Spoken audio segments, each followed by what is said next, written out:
Bona tarda de nou i benvinguts. Gràcies per la seva assistència a aquest webinar de Crèdit Andorra. Avui ens plau parlar-los d'un servei pioner a Andorra, Mercat, el primer assessor en inversions 100% digital. Durant els últims anys, la tecnologia ha multiplicat el seu abast i la seva rellevància. El sistema financer, i en especial els mercats, no són aliens a aquests canvis. A Crèdit Andorra, en línia amb la nostra orientació de servei al client i amb el compromís que tenim amb vostès, hem recollit aquests nous patrons de mercat i de consum i ens hem alineat amb aquestes noves necessitats. Hem desenvolupat un servei que combina el millor de la tecnologia amb el millor de l'assessorament. Creiem en les bondats de la digitalització, però no oblidem que mantenir un assessorament financer qualificat i personalitzat per a cada client és insubstituïble. També pensem que en l'entorn actual de tipus d'interès negatius i mercats volàtils, l'ajuda professional a les inversions és més important que mai. Mercat ofereix precisament aquest binomi. És un servei digital, molt necessari en l'entorn actual, i a la vegada ofereix assessorament d'experts per ajudar a prendre les decisions de compra i venda de fons d'inversió. En un context que ens porta cap a l'ús d'eines digitals, els volem apropar el coneixement necessari per aprofitar totes les opcions que una eina com aquesta ofereix, alhora de disposar d'una cartera personalitzada segons les seves preferències i objectius d'inversió.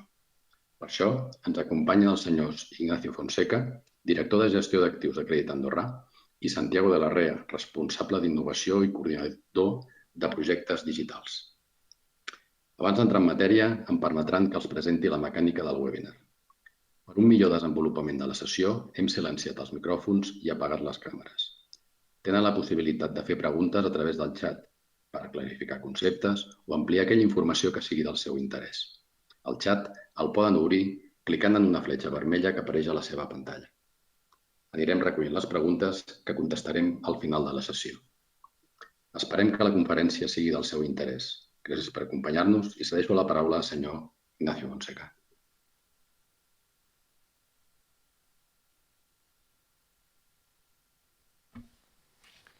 Moltes gràcies, Martí, per la presentació i moltes gràcies a tothom per estar presents avui en aquest webinar on volem explicar el que és el servei Mercat, que com bé saben amb el títol, és un servei d'assessorament digital per al nou inversor. Potser el primer seria explicar què entenem per nou inversor. No vol dir que sigui un client nou, sinó que a l'evolució que estem veient a la societat, i part d'aquesta evolució l'estem visquent avui perquè estem fent aquesta reunió de manera no presencial, és que el món de les finances, el món en general, està canviant. Per tant, els clients, els nous inversors, s'han d'enfrontar amb un nou entorn. Per un costat, perquè la relació amb el banc és diferent, anem a la digitalització, per tant, la relació ja no és anar a veure el nostre gestor i comentar com està la situació, sinó que realment la facilitat de comunicar-nos durant molt de temps sense un desplaçament físic és una fita que hem de complir. A part, també està canviant el món i, per tant, la forma que teníem anteriorment de gestionar, que era buscar, analitzar bones companyies i comprar-les i mantenir, esperar la valorització, està quedant una mica en segon pla, perquè les evolucions que estem veient, no només de la pandèmia que estem visquent, sinó també el desenvolupament econòmic que estem veient últimament, porta a que la gestió ha de ser molt més activa.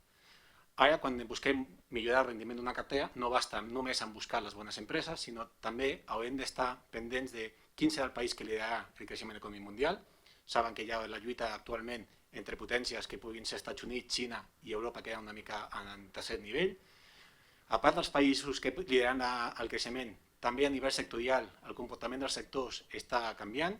Hi ha sectors que han desaparegut o la seva importància està minvant de manera important, en canvi hi ha altres sectors que són naixents i que per tant s'ha d'estar atents a com evolucionen en els propers mesos i anys. I tot això va unit amb que la informació que és automàtica, ràpida, i això està provocant que els mercats es mouen molt més ràpid del que era anteriorment. Ara, si hi ha un cas, un brot a la Xina, en qüestió de segons ja ho sabem i per tant la gent està reaccionant ràpidament a les notícies que es coneixen amb aquesta velocitat. Per posar una mica i ensenyar la importància que té això, els hem preparat una sèrie de transparències perquè vegin com està evolucionant l'economia i els mercats en els darrers anys. En la primera, el que volem demostrar és que en aquest segle, que portem 20 anys, durant els primers 10 anys els mercats es van comportar bastant de la mà tots plegats, els creixements que van veure, les valoritzacions que van veure les borses, tant als Estats Units com a Europa a nivell mundial, eren molt similars, amb una valorització molt similar a tots els llocs. Els últims 10 anys es veu que aquesta normalitat s'ha trencat amb un comportament clarament beneficiós per al mercat americà, per l'Standard & Poor's liderant les pujades amb una valorització superior al 100%, mentre que altres zones s'han quedat molt més endarrere i en aquest cas el vell continent que és Europa està demostrant les seves debilitats amb creixements molt més febles. I no és només qüestió dels països que lideren o no. Com deia abans, també a nivell de sectors l'evolució és molt diferent. Si els primers anys teníem amb el sector tecnològic al darrere de les desvaloritzacions que estaven patint les conseqüències de la crisi que vam tenir als .com el 2002 amb les caigudes fortes que vam tenir en aquest sector, de lo que era una cosa que no sabíem si funcionaria o no funcionaria, a dia d'avui la tecnologia és una necessitat que tenim tots nosaltres en el dia a dia. Tothom ja s'està comunicant, les cartes ja no dic que no funcionin, sinó que ni tan sols el correu electrònic s'està utilitzant com s'utilitzava fa un temps, i ja tothom ens estem relacionant amb el WhatsApp, amb el Facebook, amb Instagram o qualsevol altra aplicació que dona molta més flexibilitat. Això ha provocat que ràpidament el comportament dels sectors sigui molt diferent.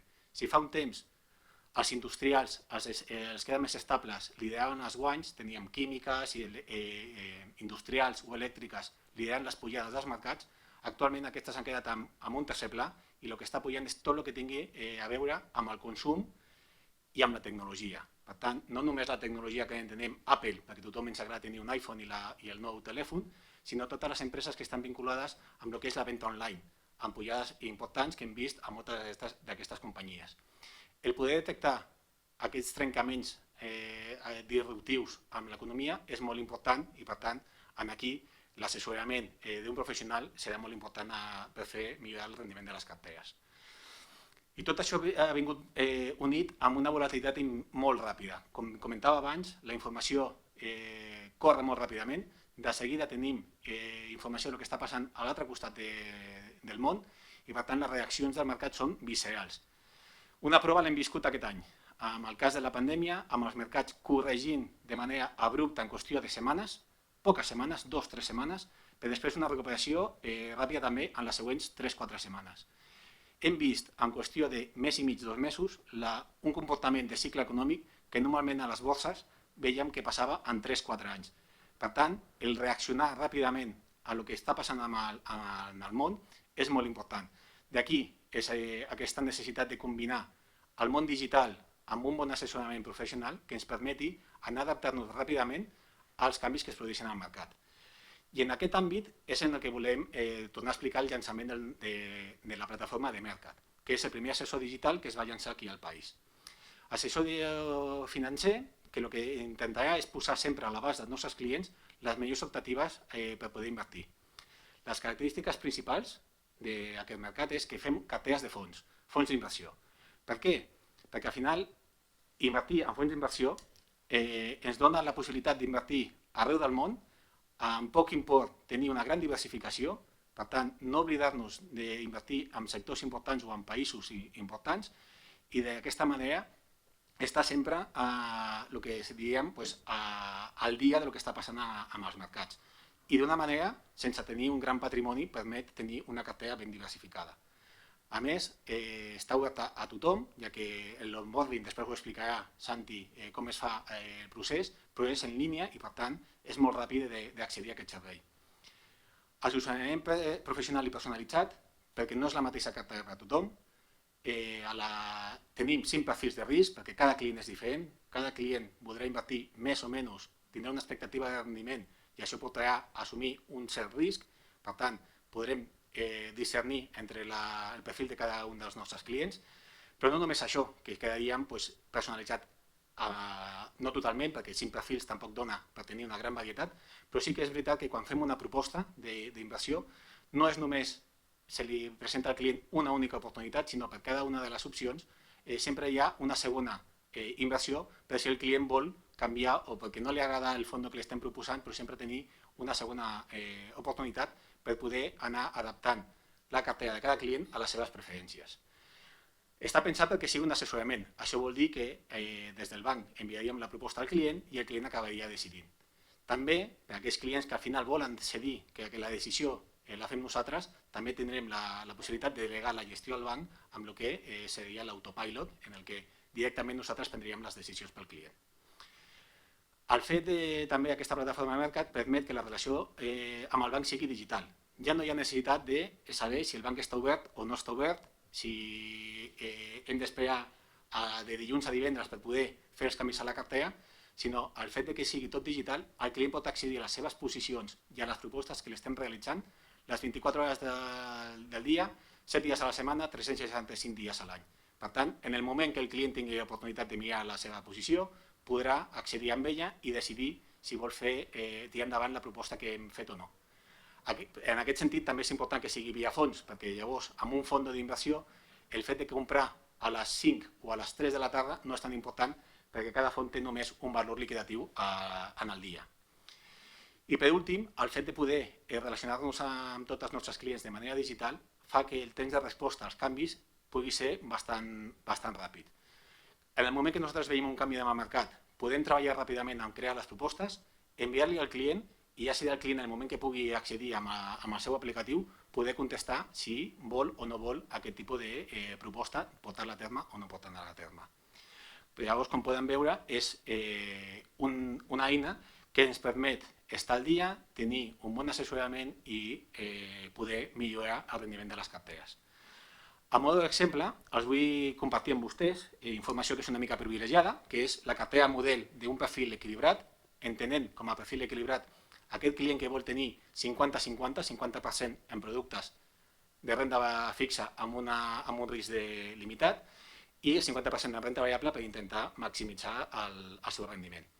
Com veuran, hi ha bastantes posicions, de fet hi ha més de 10 posicions, amb una distribució que creiem que és l'adequada, que combina fondos regionals, com poden veure que tenim fondos en el cas de la renda variable d'Europa, intentant buscar el creixement que pugui haver en Europa, amb temàtiques també importants. Dintre d'Europa, com poden veure, hi ha una posició que és de fondos lligats amb els criteris ASG de sostenibilitat. Saben que és un factor molt important actualment i que a mig termini i a llarg termini creiem que és una de les temàtiques a seguir, però no només ens centrem en Europa, que seria el més fàcil perquè és la part que més coneixem, sinó també millorem o enriquim la gestió amb fondos globals, amb una sèrie de fondos globals, alguns d'ells també temàtics, com poden veure que tenim un fons de biotecnologia, no cal explicar el per què, ja saben que avui en dia tot el que és biotecnologia, farmàcia, amb la solució, la búsqueda de la solució de la pandèmia està en boca de tothom, i a més, sense oblidar-nos que no només són els països desenvolupats on hi ha creixement,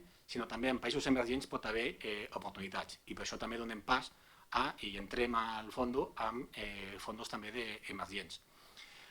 També podem veure que les divises no són totes en euros, també intentem aprofitar-nos dels moviments que puguem haver en divises i podem veure que hi ha posicions de fondos que estan en dòlars, aprofitant la debilitat recent que està mostrant el dòlar, que també ens obre la possibilitat d'invertir en aquesta divisa. Igual que us comentava la diversificació que hi ha en les posicions de renda variable, en renda fixa també podem veure que les posicions són diversificades. La gran majoria està en baix risc. Per què? Perquè, com bé comentava abans el Martí en la presentació, estem vivint des de fa molt temps en un entorn de tipus d'interès molt baixos en el que les oportunitats de renda fixa, de trobar rendiments atractius amb risc molt controlat, cada vegada és més reduït. I, per tant, aquí el que no volem és posar en risc el patrimoni dels clients si busquem fondos que tinguin una rentabilitat risc atractiva, que avui dia vol dir amb riscos baixos i també una rentabilitat que sigui baixa, però almenys de preservar el patrimoni dels clients. Aquests serien els dos blocs, renda variable i renda fixa, el que sempre pensem, però aquí també enriquim més la gestió introduint fondos mixtes que puguin compaginar i buscar sempre el millor de cada un dels mons, fondos alternatius, en aquest cas amb una posició important amb l'or. Saben que l'or és un dels actius que millor s'estan comportant aquest any, no som aliens a el que està passant, ens agrada invertir en companyies, però en moments de dubtes, si hem de buscar actius alternatius que ens permetin tenir un bon rendiment de les carteres, el que farem serà sempre buscar el mateix i per tant veuen que tenen una posició molt important. I després tenim el cas, que una part del cas que tenim ho tenim amb gens perquè és una divisa que actua com a refugi.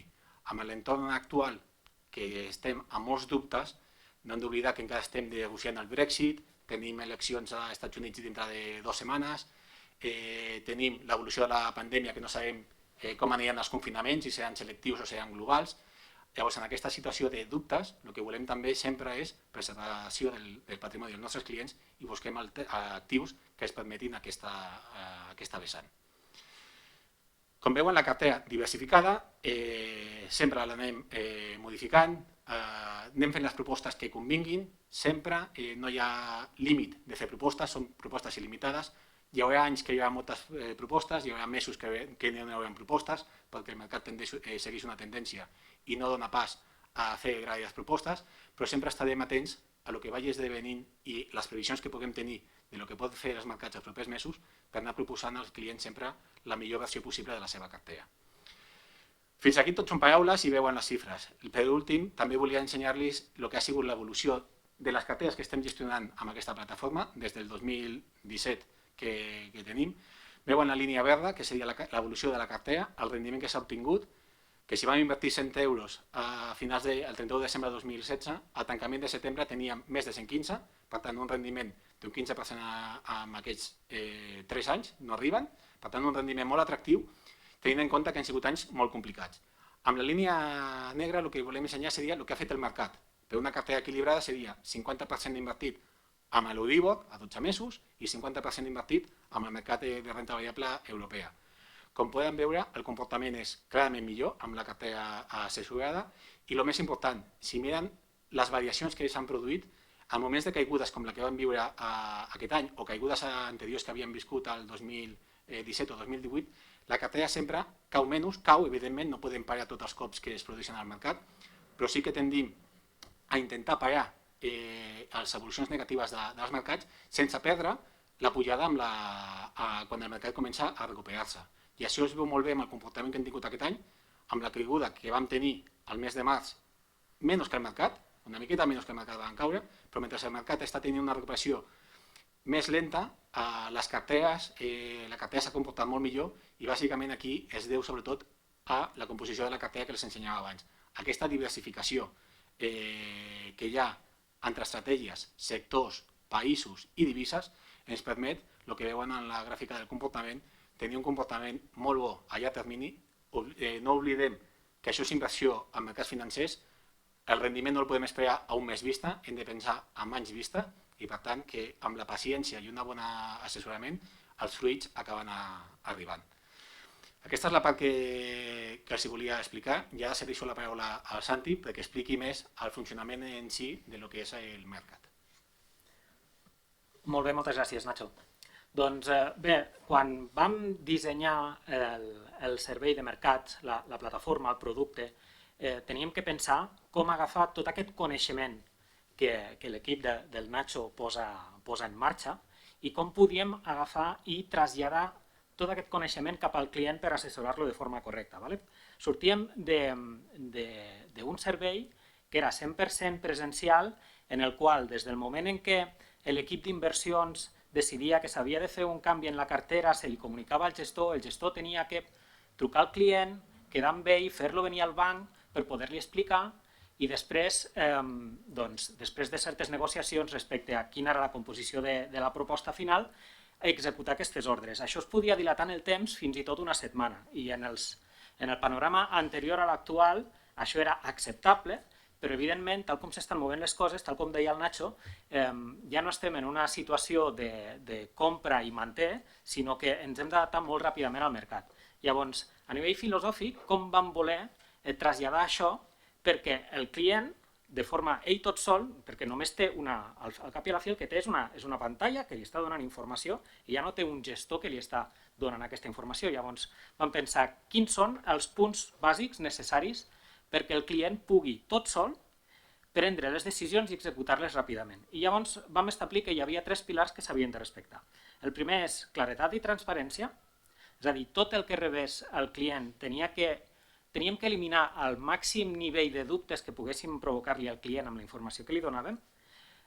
Teníem que ser capaços de donar-li aquesta informació a qualsevol lloc i en qualsevol moment, perquè la nostra intenció era que des del moment en què l'assessor i el gestor decidien que una proposta era important pel client, el client la tingués al seu telèfon el més ràpid possible. I el més ràpid possible són hores, és a dir, des del moment en què ho decideixes, en minuts o potser una hora ho has de tenir disponible perquè puguis prendre les teves decisions. I l'últim que volíem també és que el client tingués control sobre aquesta proposta, perquè com dèiem abans, en una relació clàssica de proposta d'inversió sempre hi ha un intercanvi amb el gestor de dir mira, aquesta proposta està molt bé, però aquest fons no m'acaba de convèncer, a veure si en tenim algun altre. El client havia de tenir control, havia de poder prendre decisions i poder actuar sobre la plataforma sobre la proposta que se li estava fent. Llavors, en base a aquests 3 pilars, vam construir Mercat. Llavors, un exemple del que volem dir per informació clara i transparent, per exemple, és la cartera. Quan normalment nosaltres al banc presentem una cartera, evidentment presentem moltíssimes dades. I actualment aquestes dades el client de Mercat també les pot veure, el que passa és que les pot veure a l'e-crèdit, al lloc on normalment va veure les seves inversions. A Mercat el que volíem fer és donar-li les dades crítiques més importants perquè sapigués com va la cartera. Llavors, per exemple, què vam fer? Vam agafar i vam posar un gràfic molt senzill, no és un gràfic analític, sinó que és senzillament un gràfic de tendència perquè veiés com va la seva cartera i vam donar els KPIs bàsics necessaris perquè el client sapigués si està anant bé, si està anant malament, si està passant per un bon moment o no. Llavors, el típic, el valor de la seva cartera, la seva rentabilitat des que va començar la inversió i la seva rentabilitat també des de principi d'any, que són les 2 variables de rentabilitat que normalment els clients ens acostumen a demanar més sovint. Llavors, què passa quan un assessor i un gestor fan una proposta d'inversió? Doncs el que passa és que el client rep una notificació al mòbil o rep un correu electrònic comunicant-li que té una nova proposta d'inversió. Quan obre l'aplicació es troba amb la seva proposta.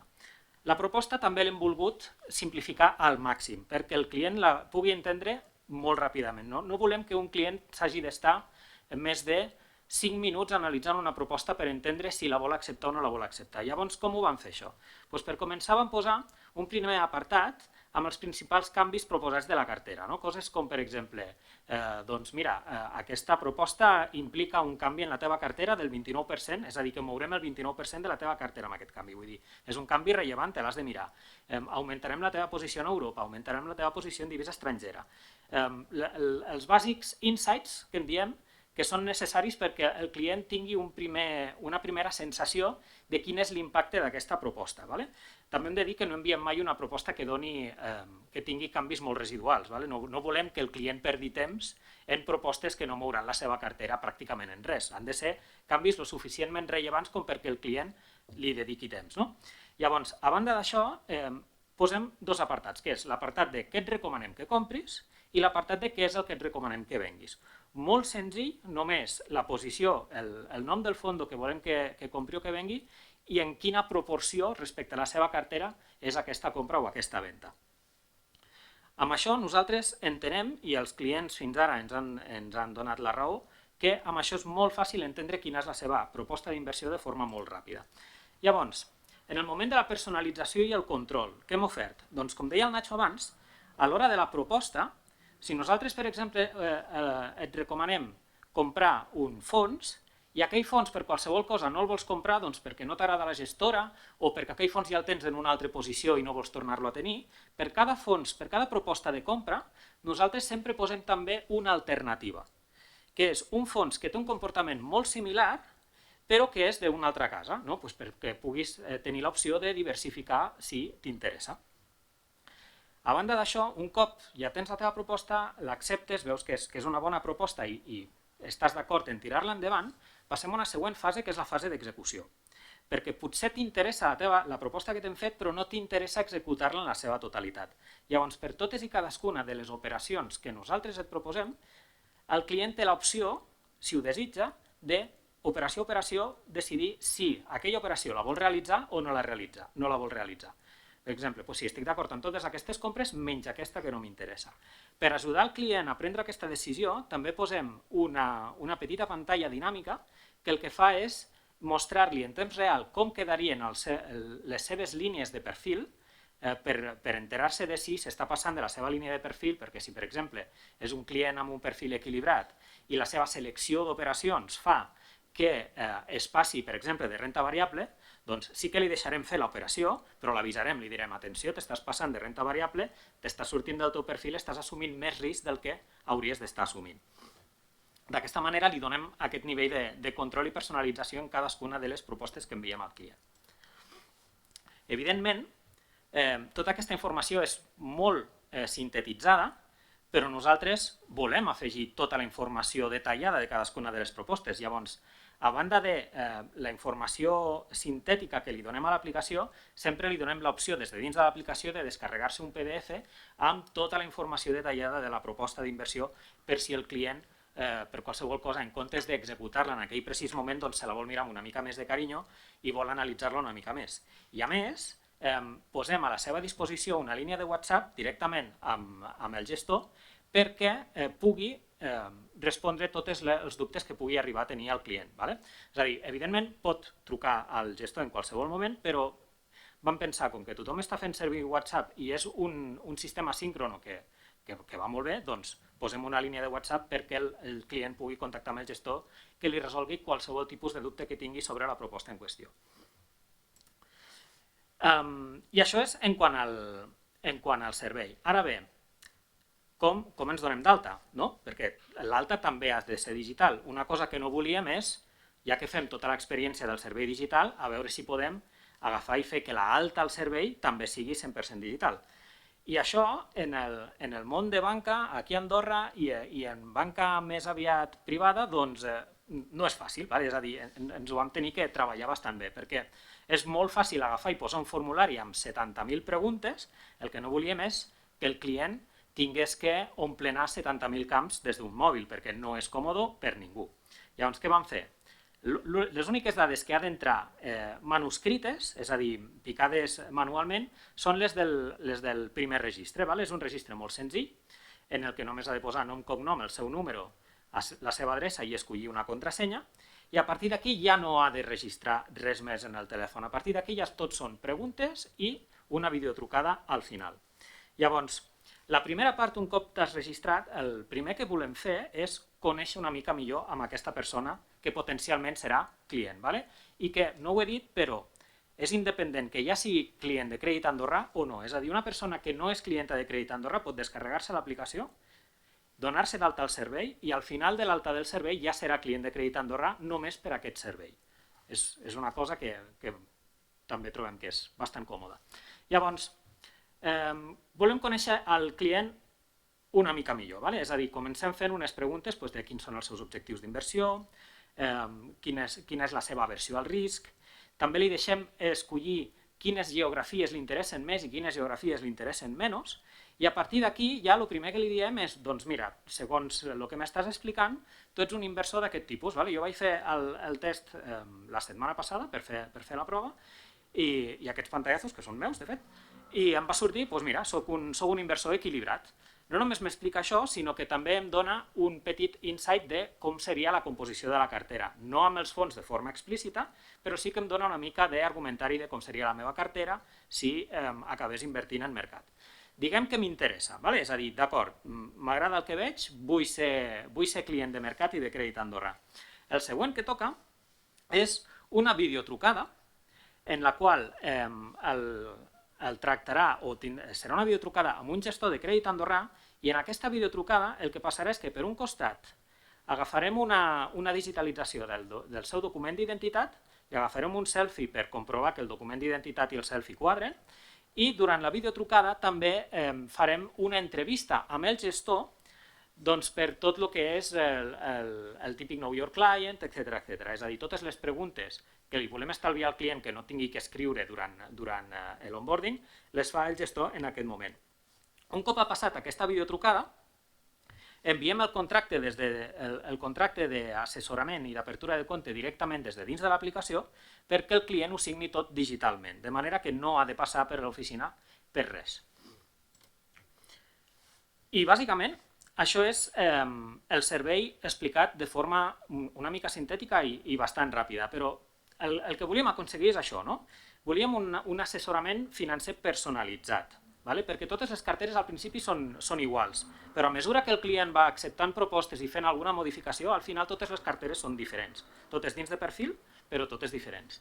I per una altra banda, el que vam voler fer va ser aprofitar tota la tecnologia que teníem al nostre abast per poder oferir aquest servei de la millor manera possible als nostres clients i creiem que és un servei que justament en la situació en la que estem vivint avui en dia és un servei que és molt adient pels nostres inversors.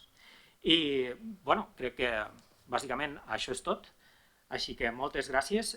Obrirem el torn de preguntes. Si teniu alguna pregunta estarem encantats de contestar-la.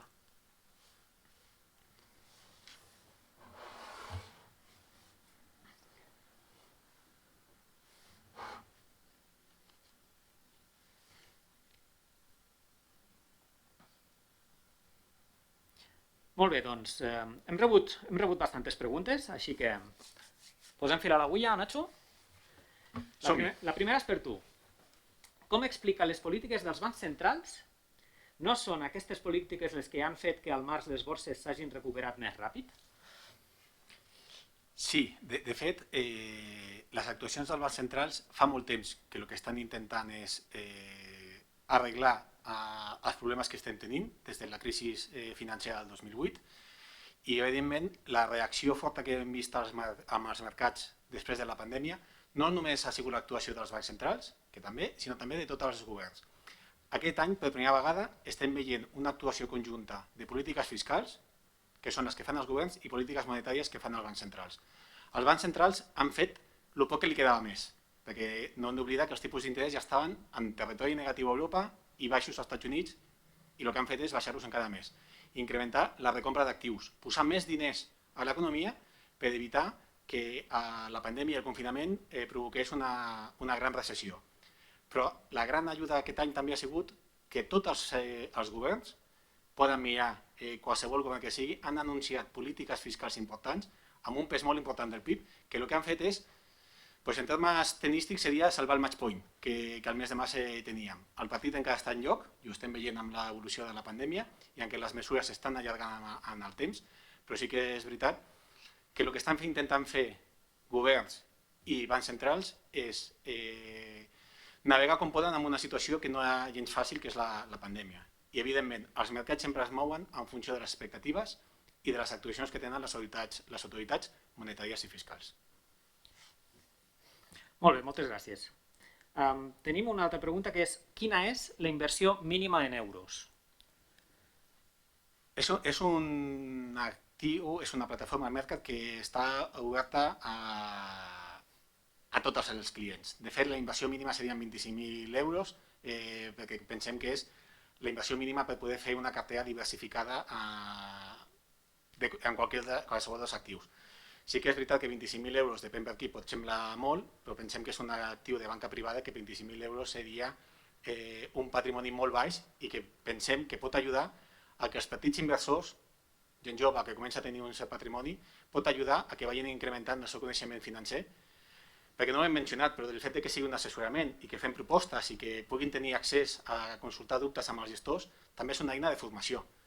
Jo crec que això també els clients ens ho haurien de valorar, que el fet no és només invertir per invertir, sinó que la justificació de per què fem les coses també serveix per aprofundir el coneixement que tenen tots els nostres clients.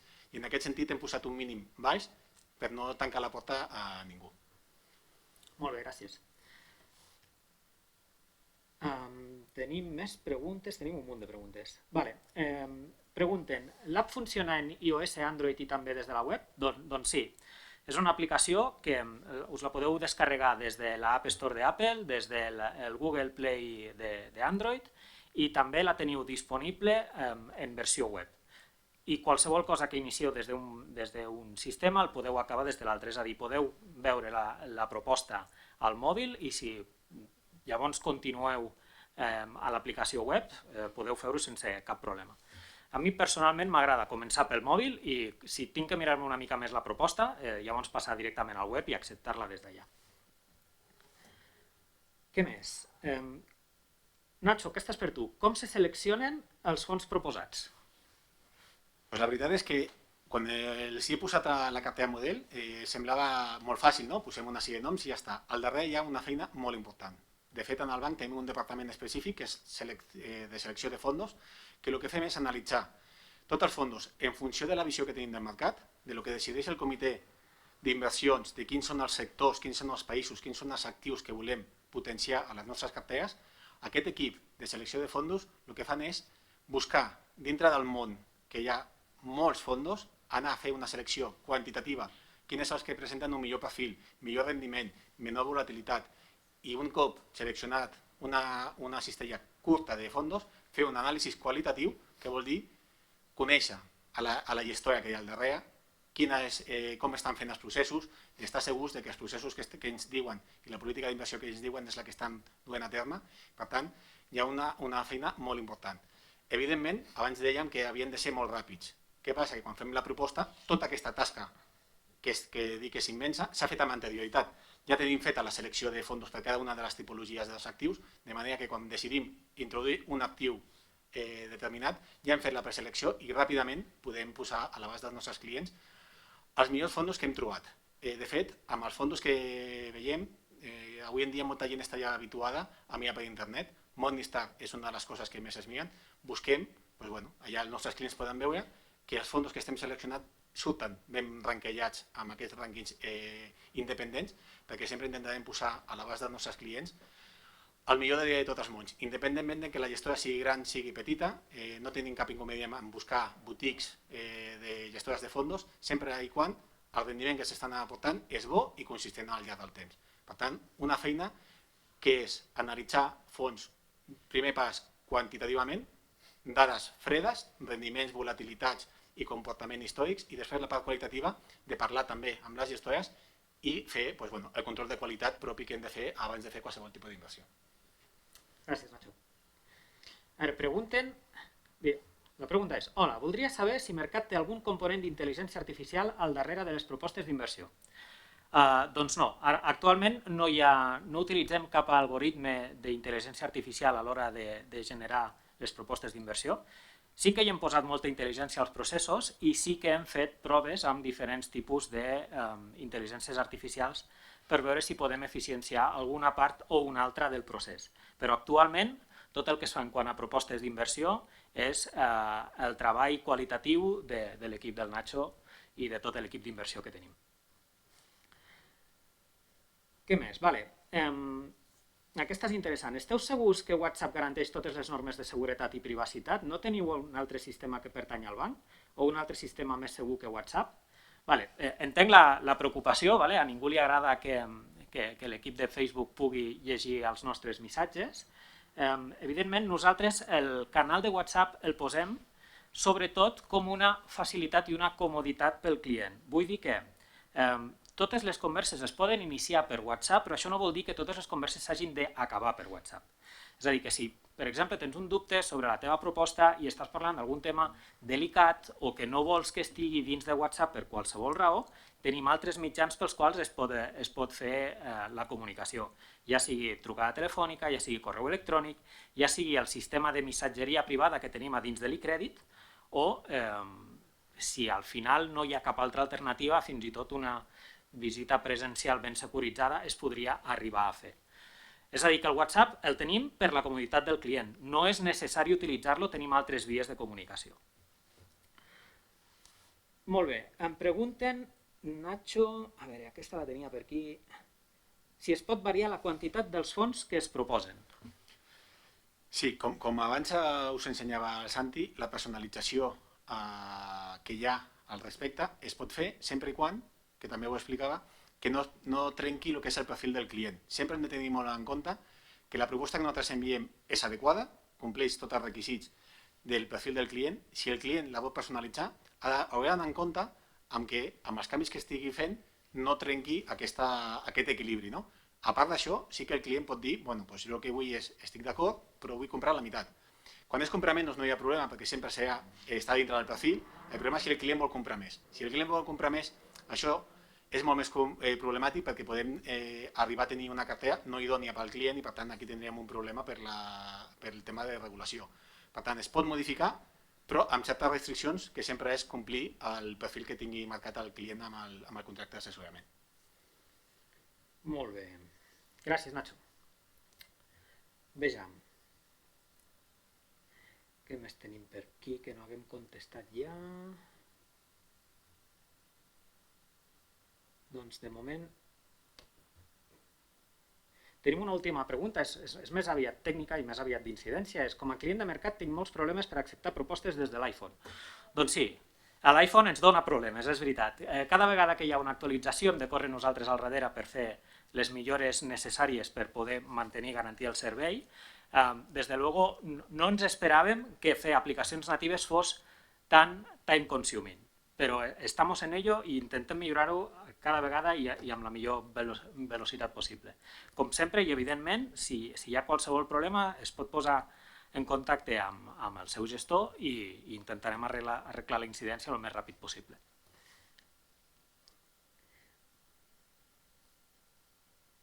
Vale, pregunten, a partir de quan estarà disponible? El servei està disponible ja. Vull dir, és un servei que portem corrent ja un parell d'anys. Sí, vam ser bastant precoços en quant a la presentació d'un servei d'assessorament digital i està en marxa. Vull dir, només cal entrar a mercat.ad i des d'allà descarregar l'aplicació i començar l'onboarding. I em sembla que amb això... Nacho, em sembla que no tenim... Sí, un moment, ens acaba d'arribar una. Què espereu del resultat de les eleccions americanes? Bueno, aquesta ja podríem haver tallat abans, perquè aquesta és la pregunta del milió. Realment, què esperem de les eleccions del mercat, a les eleccions americanes? Pues a dia d'avui les enquestes apunten a que Biden guanyaria, la diferència tampoc seria estadísticament suficient vist el que va passar fa 4 anys, però des del punt de vista, i per tant, si em demanen qui guanyarà, prefereixo no fer de casa d'aposta, sinó dir què és el que pensem que pugui fer, qui pugui guanyar, però sí que el que creiem és, no creiem que els mercats es veiem tan afectats per qui guanya i qui no guanya, sinó el gran dubte que tenim nosaltres avui en dia, i vist com van els careos que estan fent entre Biden i Trump, és la possibilitat de que no tinguem un guanyador clar el dia 3 de novembre. Com bé saben, hi ha molt vot per correu, Trump està avisant que potser no accepta el resultat, sobretot si perd, si guanya segur que ràpidament sortirà a la palestra. El fet que hi hagi molt vot per correu pot fer que el resultat clar trigui en dies i si és molt ajustat, setmanes en saber qui és el guanyador, i això és el que pugui provocar moviments al mercat. Al mercat el que no li agrada és la incertesa, el no saber. Un cop saps les coses pots actuar, el no saber és el pitjor. Per tant, jo diria que no tant qui guanya o qui deixa de guanyar, i a més també tenint en compte que no és només qui és el president electe, sinó com queden les càmeres, la Càmera de Representants i el Senat, que al final són els que han d'aprovar les lleis, però el més important és que tinguem un guanyador clar el abans possible. Un cop tinguem el guanyador clar, Trump fa un tipus de polítiques fiscals, Biden està anunciant un altre tipus de polítiques fiscals, però en definitiva, les polítiques fiscals, igual que comentava abans una pregunta que s'havia fet a algun dels nostres oients, les actuacions dels bancs centrals i dels governs, en aquest cas seria el govern, estan marcades per el que passa a l'economia. Pots acostar-te més una vessant més de dretes o d'esquerres, per simplificar ràpidament, però la política que haurem de fer és reactivar l'economia o suportar l'economia. Per tant, hi haurà d'haver despesa pública per mantenir el creixement, i això és bo pels mercats perquè dona tranquil·litat. La part negativa és, com deia abans, el no saber qui guanya. Per tant, haurem d'estar molt atents. No dic el dia 3 que no ens anem a dormir, però igual el dia 4 quan ens aixequem al matí no sabem qui ha guanyat i tenim moviments als mercats importants. I aquí serà important que nosaltres com a assessors que ràpidament actuem. Amb aquesta situació, he ensenyat cap davant, estem en una posició defensiva en aquest sentit perquè pensem que hi ha riscos importants i per evitar sustos innecessaris el que tenim ara és menor exposició a borsa amb fondos globals que no afectin només el que passi als Estats Units, també els sectorials, i també una posició defensiva, com comentava abans, que podia ser l'or. Per tant, venen setmanes complicades i també des d'aquest punt de vista interessants per a nosaltres com a gestors. Molt bé, gràcies Nacho. Següent pregunta. El gestor el determina l'aplicació o es pot escollir?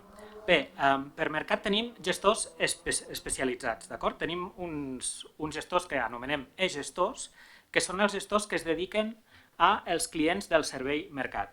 És a dir, que no és que els determina l'aplicació, sinó que pel servei en particular tenim gestors específics. De tota manera, Si ja és client de Crèdit Andorrà i ja té un gestor, el seu gestor habitual estarà al corrent de tota l'operativa que faci amb mercat, de manera que també podrà parlar amb ell de les inversions que fa, etc. Ara bé, si està escollint una proposta d'inversió i té algun dubte, tira del WhatsApp o envia un correu a info@mercat.ad, que és el correu que tenim de contacte per l'e-gestor, qui es posarà en contacte amb vostè serà l'e-gestor en particular. Llavors, amb quines despeses s'ha de comprar? Molt bé, doncs, com dèiem al principi, un dels nostres pilars a la filosofia de mercat era ser clars i transparents. I això també passava per tenir un sistema de pricing clar i transparent. És a dir, que vam agafar i tot el nostre sistema de pricing clàssic, que és la comissió de custòdia, compra-venta, etc., tot això ho vam eliminar de l'equació i l'únic pricing que hi ha per mercat és un 1% del anyal del valor de la cartera, que es cobra trimestralment. És a dir, que independentment de quines propostes s'acceptin o no i de quines operacions s'envien a mercat o no, el pricing és exactament el mateix. No volíem condicionar el client a decidir si enviar una operació a mercat o no depenent del pricing que teníem. No anava amb la nostra filosofia. Si em permets, també aclarar que l'1% és la banda alta en funció del patrimoni, que abans es preguntaven en l'import mínim, si al final, en funció del patrimoni, això pot anar baixant fins al 0,75. Vull dir, perquè al final, al ser un percentatge, també tinguem en compte que som, com bé deia, la claretat i ser el més transparents possibles, és una única comissió que engloba tot, no hi ha sorpreses, sabem d'antemano quin serà el cost, i sí que en funció del patrimoni, doncs, evidentment tenim el detall comercial d'anar modificant les comissions. Molt bé. Nacho, aquesta va més per tu. Respecte a la pregunta anterior sobre les eleccions dels Estats Units, això es complica, ja has de pensar en la pregunta anterior. Què s'espera de la pandèmia? Què s'espera de la pandèmia? Vaya pregunta. Pues sí, perquè tenint en compte que no soc ni farmacèutic ni metge, la veritat és que em costa, no? I jo crec que ningú ho sap. Anem a ser pràctics. Al final, la pandèmia possiblement durarà més temps del que estem acostumats. Ja, com dic, no sóc un especialista i, per tant, tothom agafi la meva resposta amb el valor que té.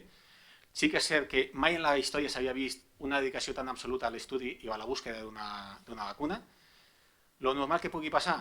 Pues que aquesta segona onada sigui pitjor que la primera, per tant, encara pot venir èpoques complicades des del punt de vista de contagis. Sembla que des del punt de vista sanitari alguna millor s'està, estem més preparats, fem més testos i estem més preparats, i que la vacuna eficaç, la primera no serà la que tanqui el procés, perquè s'ha de tenir la vacuna i s'ha de crear, s'ha de produir a gran escala, perquè en el món som molts milions. Per tant, jo crec que la pandèmia serà un tema recurrent durant molts de mesos, però això no vol dir que els mercats no s'acostumin a la situació. Per tant, en el moment que ja no sigui notícia de primera pàgina, que tinguem primeres vacunes, encara que no siguin totes les efectives que cal esperar, molt probablement el mercat ja està pensant més en el futur. El mercat sempre descompta el futur. Per tant, no cal esperar que la pandèmia estigui solventada per veure una recuperació del mercat. Dit això, el que hem de tenir ara mateix és prudència, i aquí llançarem una mica de missatge de el que tothom diu, rentar-se les mans, mascareta, distància social, siguem prudents tots plegats per no posar peus al Covid, i a partir d'aquí confiar en que tota la investigació que s'està duent a terme doni el seu fruit i que espero que abans possible puguem passar i oblidar-nos de la pandèmia. Però ja dic, el mercat segurament abans que tinguem la definitiva tancament del que és la pandèmia, que l'OMS digui que ja ho hem superat, segurament el mercat ja està avançat. I aquí és on hem d'estar més atents. Molt bé. Em pregunten si hi ha expectativa de tenir fons d'inversió asiàtics a les carteres. N'hi ha un. De fet, en la cartera que els he posat, n'hi ha un, que precisament sí, ens agrada. No hem d'oblidar que Àsia està sent, ho comentava abans, un dels líders del creixement econòmic. De fet, a Xina s'espera que sigui l'únic país que aquest any tingui un creixement anual positiu, que segurament ha desbancat per les últimes xifres o acabarà desbancant Europa com a segona potència mundial i els Estats Units pot veure perillar la seva primera posició. Per tant, Àsia està dintre del nostre radar. Això vol dir que podem invertir de moltes maneres a Àsia. Pot ser un fons asiàtic, com el que tenim, o també fons que inverteixin en companyies que puguin ser americanes o europees, però que part del seu creixement, de les seves ventes, estiguin a Àsia. Per què? Perquè a vegades és més fàcil invertir en empreses europees però que tinguin una gran exposició a Àsia que no invertir directament a Àsia. Llavors, sempre buscarem el millor vehicle per invertir, però evidentment Àsia està en la nostra visió de mercat interessant per invertir. Gràcies. Preguntem si ens consta que altres bancs de la plaça andorrana tinguin un servei similar al de mercat.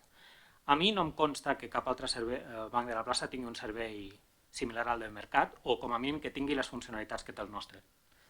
Jo també ho desconec, que realment, que jo sàpiga, aquesta compaginació de tenir un assessorament, que assessorament evidentment tots els bancs fan, però que sigui digital i que sigui de la facilitat que estem intentant mostrar aquí, que amb el mòbil ràpidament un pot acceptar o deixar d'acceptar sense trepitjar en cap moment l'oficina bancària, ho desconec i jo crec que som els pioners i de moment encara som els únics que hi ha aquí a Andorra. Molt bé. Crec que anem per l'última, a no ser que n'entri alguna més. Penseu que les borses actuals estan a nivells de bombolla especulativa? Penseu que les borses actuals estan a nivell d'una bombolla especulativa? No, si t'havia entès, però estava intentant a veure si passava el temps i no havia de contestar. Vale. Bona pregunta. I això donaria per fer un webinar sencer. Evidentment, les borses han pujat molt, les valoracions actuals estan per sobre del que seria la mitja, però hem de tenir en compte que és un factor tècnic que els tipus d'interès estan negatius. Per tant, quan l'alternativa d'inversió és invertir en un bon alemany amb rendiment negatiu o que deixar-lo a la compte corrent amb rendiment zero, la gent està disposada a pagar més per el mateix que teníem abans. Ara guanyar un 4% és molt més complicat del que era fa 10 anys. Per tant, sí que les valoracions són més exigents, no m'atreviria a dir que estem a bombolla. Molt bé. Gràcies, Nacho. No tenim més preguntes. Així que moltíssimes gràcies a tots per la vostra assistència. Esperem que us hagi estat d'interès el seminari i ens veiem en els futurs seminaris que anem fent des de Crèdit Andorra. Aprofito per donar les gràcies. Molt interessant totes les preguntes i vull agrair la participació de tothom. I també aprofito per dir-los que demà rebran un mail amb el vídeo del webinar perquè puguin tornar a veure si algun aspecte no ha quedat clar, ho puguin repassar. De totes maneres, qualsevol dubte que tinguin poden acudir al seu gestor, fer la pregunta i contestarem molt gustosament. De nou, moltes gràcies per assistir i molt bona tarda. Molt bona tarda.